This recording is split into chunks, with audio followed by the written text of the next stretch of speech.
네, 이번에는 디자인의 과학을 소개해드리는 시간입니다. 월간 디자인의 박은영 기자 나오셨습니다. 안녕하세요. 안녕하세요. 네, 지난 시간에는 일본의 농업과 관련된 디자인들을 소개해 주셨는데요. 오늘은 어떤 이야기 해주실 건가요? 네, 지난 시간에는 쌀 패키지를 원산지에 따라 12개로 정리한 이타미마이 쌀 브랜딩, 로고부터 박스 앞치마까지 디자인한 양상추 회사 라쿠에, 말린 고구마를 지역 문화 운동으로 끌어올린 말린 고구마 학교를 살펴봤는데요. 오늘은 우리나라의 농사 관련 디자인 프로젝트를 소개하면서 세 번째 시간을 마치겠습니다. 네, 저도 일본의 농사 디자인 프로젝트들 정말 흥미로웠는데 우리나라에는 어떤 사례가 있는지 정말 궁금하네요. 네, 사실 농사를 위한 디자인은 농부와 디자이너 둘만의 이야기가 아닙니다. 농업은 더 이상 1차 산업이 아니라 유통과 서비스 등을 포함한 2차, 3차 산업으로 변모하고 있지만 아직 갈 길이 멀긴 합니다.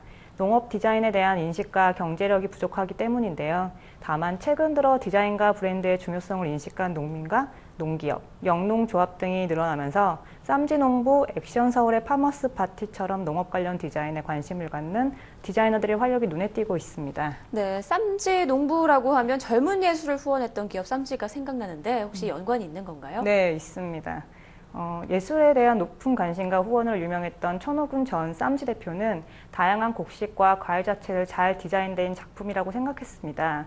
이렇게 예술과 디자인에 관한 꼬리에 꼬리를 문 생각은 농업으로 이어졌고 농사가 예술이다라는 멋진 슬로건으로 구체화됐는데요. 아들인 천재훈과 함께 기획한 쌈지 농부는 논반예술학교, 유기농작물을 유통 판매하는 농부로부터 디자인 컨설팅 등으로 구성이 됩니다. 논반예술학교에서는 직접 텃밭을 가꾸고 생태에 관한 강의도 진행하고 파주 헤이리에 자리한 농부로부터에서는 흙살림과 손잡고 유기농산물을 판매합니다.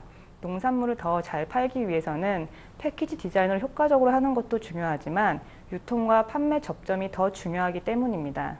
네, 이 농부로부터가 유기농산물 매장이라고 말씀해 주셨는데 이름이 참 독특해요. 네. 이름이 독특한 만큼 뭔가 특별한 내용을 담고 있을 것 같은데 어떻습니까? 네, 농부로부터가 추구하는 가치는 생긴 대로라고 할 수 있습니다. 과일의 생김새도 제각각인데 못생긴 과일은 맛없다는 편견을 버리게 해 모두 생긴 대로의 가치를 찾게 만들고 싶다는 것이 이들의 생각인데요. 용띠였던 지난해 설날에는 용을 그려넣은 용기내 선물 세트를 선보여 짭짤한 매출을 올리기도 했답니다. 네. 디자인 강의와 컨설팅은 대단한 게 아니라 농부 스스로 자신의 생산품을 하도록 돕는 것이라고 합니다. 농산품을 위한 디자인은 농부의 절실함에서 나온다고 여기기 때문인데요. 디자인을 하기 전 농부를 먼저 이해하고 근본적인 문제가 무엇인지를 고민해 보는 게 답일 것 같습니다. 네, 농부로부터 저도 한번 나중에 기회 되면 꼭 한번 가보고 싶네요. 네. 그리고 아까 또 말씀해주신 사례 중에서 파머스 파티라는 이름이 또 기억에 남는데요. 이건 네. 어떤 건가요? 농산물 직거래 브랜드 파머스 파티의 등장은 디자인계의 신선한 소식이었습니다. 디자이너 이장섭이 이끄는 액션서울과 봉화농원의 이봉진 농부가 함께 만든 파머스 파티의 파파사가 패키지 디자인도 새로웠지만 디자인 프로모션을 적극 활용해 농산물 브랜딩에 성공한 흔치 않은 사례가 되었습니다. 갤러리와 강남 한복판을 누비며 펼쳤던 사과술의 프로모션 I'm Your Farmer 티저 포스터 등 디자이너 특유의 재치 있고 세련된 작업으로 눈길을 끈 것입니다.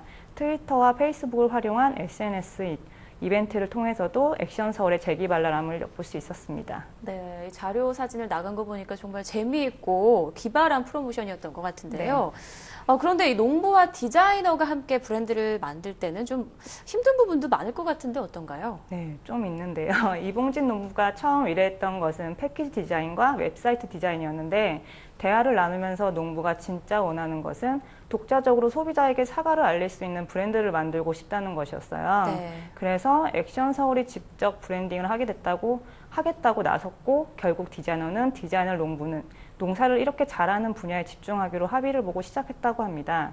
초기에는 트렌드에 민감한 젊은 층을 타깃으로 프로모션을 진행했는데 지금은 20에서 30대를 넘어 전 연령층에서 구매가 이루어지고 있고요. 재구매율이 높아 론칭 초기보다 6배 가까이 성장했습니다. 네, 정말 많은 성과를 거뒀군요.